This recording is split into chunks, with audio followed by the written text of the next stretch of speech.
All right, so I want to try a little experiment to kick things off today. Okay. I want you, the listener, to just imagine for a second. You're about to hop on a call. Maybe it's a customer service line, or you're jumping into one of those blind Zoom meetings where everyone's camera is off. Right. You're waiting, the line connects, and you hear a voice say just one word. Hello. That's it. Just hello. Just one word. But here's the thing. In that, millisecond, your brain has already painted an entire oil painting of who that person is. You've subconsciously guessed their age, their mood, their background, and definitely, with almost 100% certainty, their gender. It's this automatic categorization engine we all have. Just running in the background. Exactly. But then, the voice keeps talking. And it is a woman speaking, but the sound sits in this incredibly deep, resonant, low register. Yeah. I'm talking about a voice that hovers in what we would acoustically define as the male vocal range. And just like that, the oil painting your brain made. Yeah. It glitches.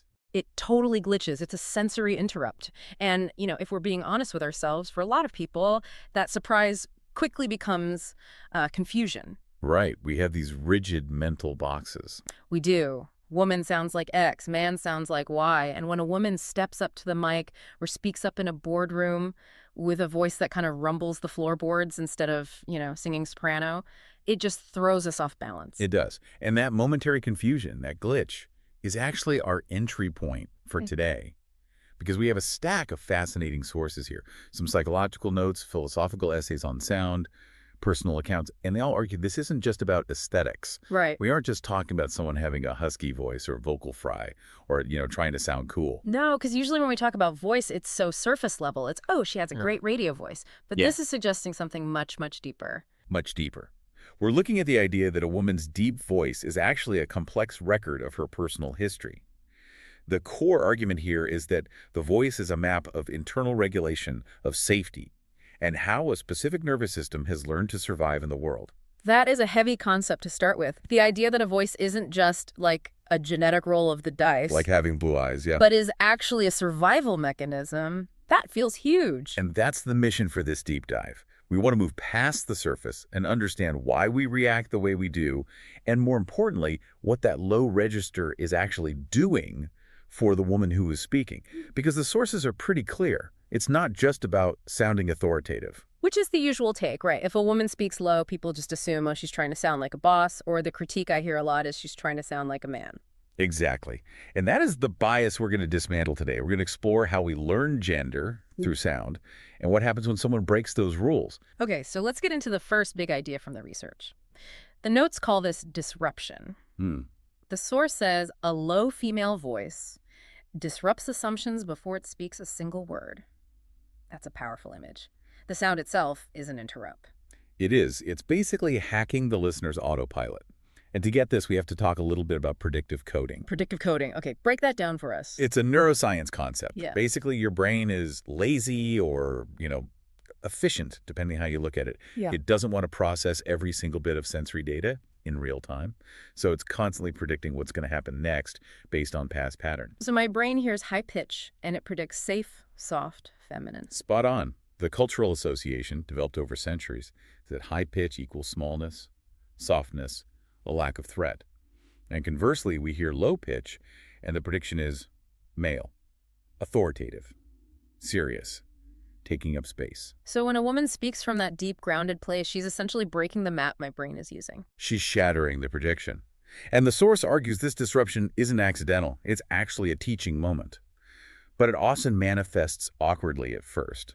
There's a specific example in the notes about online gaming or audio-only spaces. You've seen this, right? Oh, absolutely. I used to game a bit back in the day. You'd be in a lobby, a user with a feminine handle starts speaking, but her voice is low. And the chat just lights up. Immediately, people swearing it's a guy using a voice changer, or they just start misgendering her. And when she clarifies, no, I'm a woman, the reaction usually isn't, oh, my bad, sorry. No, it's not. It's often defensive. It's aggressive. It's like, why are you trying to trick us? And that reaction is so crucial to our analysis. The source argues that this mistake reveals nothing about the woman's identity. It exposes the listener's learned filters. The listener's angry because their reality, their predictive model, was challenged. They felt tricked because their own brain guessed wrong. So we've been trained to hear gender. It's not just a biological fact, it's social conditioning. To a large extent, yes, when it comes to the expectation of pitch. We've been socialized to believe that femininity has to equal smallness, acoustic smallness.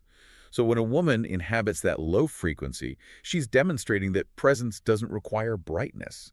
She's challenging the listener to expand their definition of reality. It's like her voice is saying, I'm here, I am a woman, and I am not making myself acoustically small. To fit your filter. Exactly. And that brings us to the pressure so many women feel to do the exact opposite, to brighten up. Customer service voice? Yes, the customer service voice, or the mom on the phone with the school voice. Oh, for sure. I do this, I catch myself doing it, I pick up the phone and suddenly I'm like 2 octaves higher. Hi, how are you?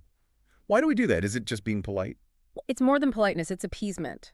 Biologically, a higher pitch mimics youth and harmlessness. It signals, I'm not a threat, please be nice to me. The deep voice refuses that signal. It refuses to appease. It says, you have to listen to me down here in the basement. Okay, that leads us to the part of the source material that honestly gave me a bit of an aha moment. And I really want to spend some time here because I think this is the technical core of the argument. I agree. This is the most critical distinction in the entire text. If you take one thing away from this deep dive, it should be this. It's the line it draws between two concepts, containment versus suppression.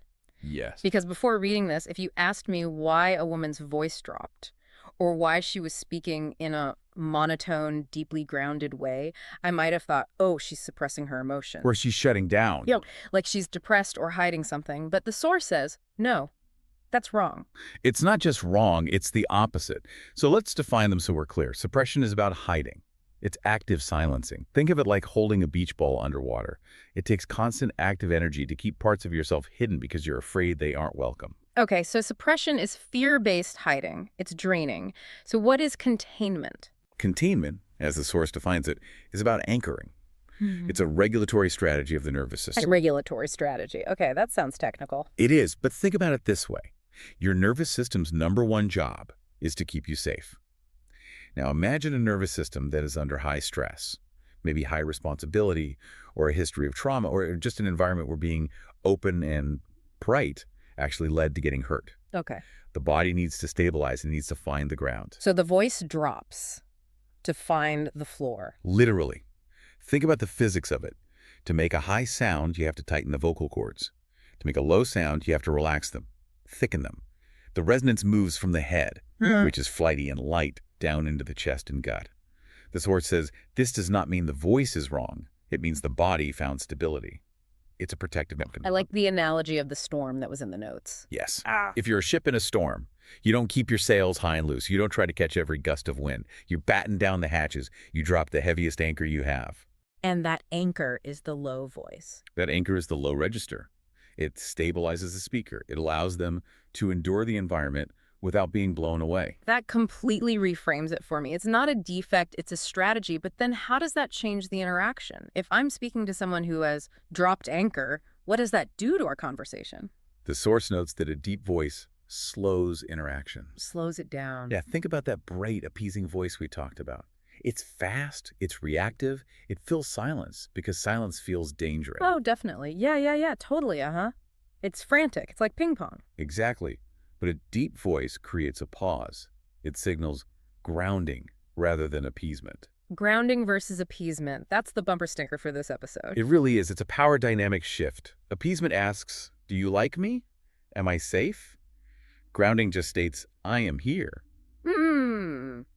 And because the voice isn't rushing to meet the listener's expectations, the listener you has to slow down to meet the speaker. It forces you to listen more carefully, even if you don't realize you're doing it. It demands presence. It's almost a power move, but the source is really clear. It's not about dominance over others. No, and that's so important. Dominance is about controlling you. Containment is about controlling me. It's about maintaining my own safety and stability in a chaotic world. So if a woman is walking around with this voice that disrupts assumptions and anchors the room, I mean, that has to change her internal world, right? What are the lessons she learns from living in that register? The source outlines a few, and they're pretty profound. First, it teaches her how to take up space without aggression. That is such a tightrope walk for women generally. If you take up space, you're often labeled bossy or something worse. Correct.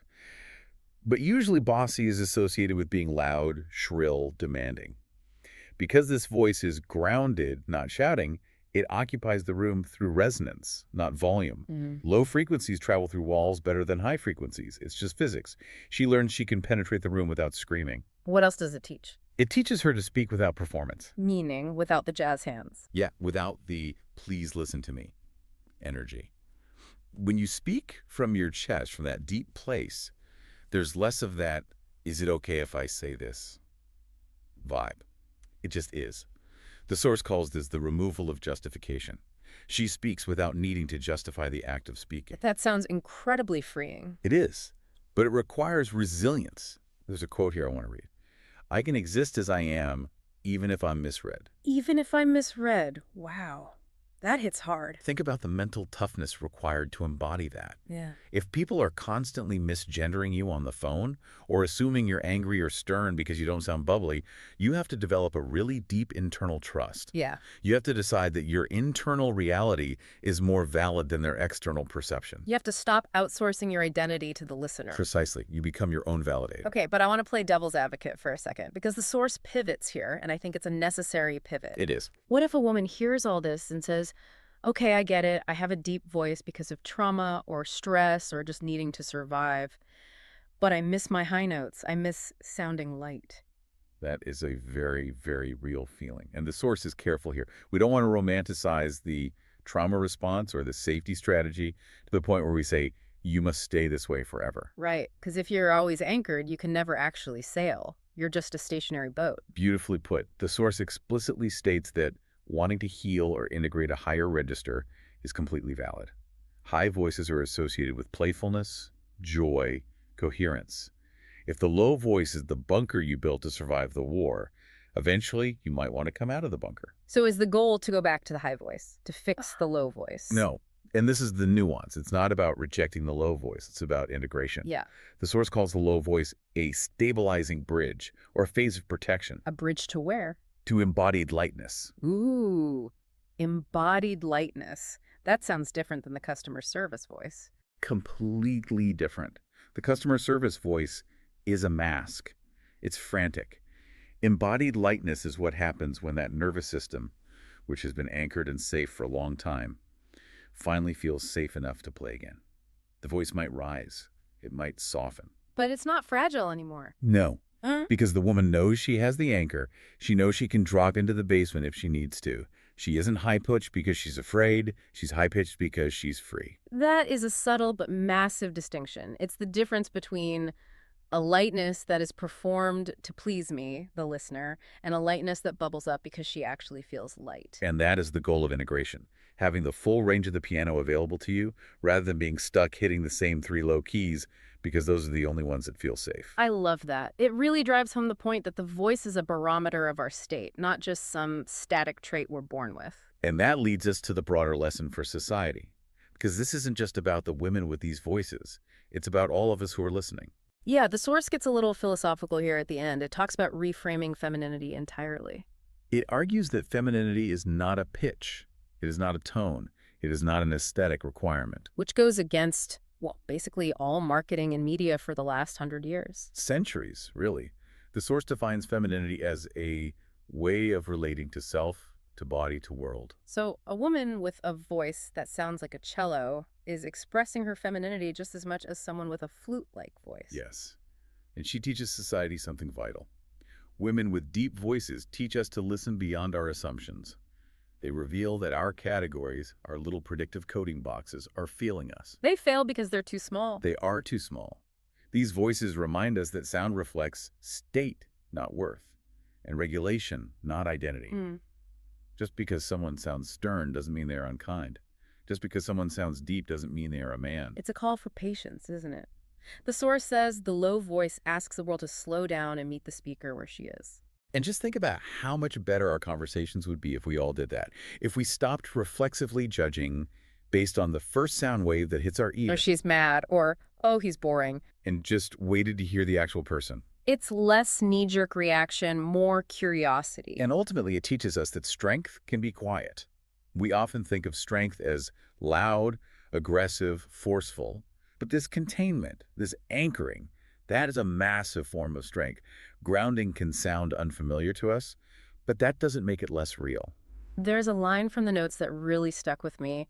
What is real does not need to fit expectations to be valid. That's the takeaway. So let's recap this journey. We started with the disruption. That moment, a low voice breaks our mental map. We moved to the why, the concept of containment and anchoring as a safety mechanism, not a suppression of self. We looked at the internal lessons, learning to take up space and exist without apology.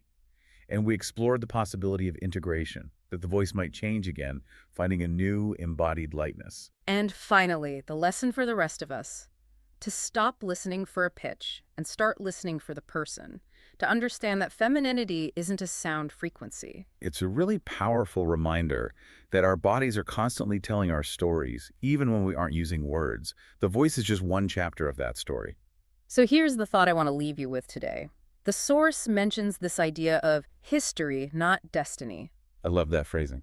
The voice you have right now, or the voice of the person sitting next to you, is a record of history. It's a map of everywhere their nervous system has been. So if we stopped listening to pitch as a marker of gender, which is, frankly, pretty boring, and started listening to it as a marker of a nervous system's history, how would that change the way we hear people? It transforms judgment into curiosity. Instead of asking, why does she sound like that? You start wondering, what has that voice had to weather to become this grounded? And that is a much more interesting question. Thanks for diving deep with us today. Always a pleasure. We'll catch you on the next one. Keep listening.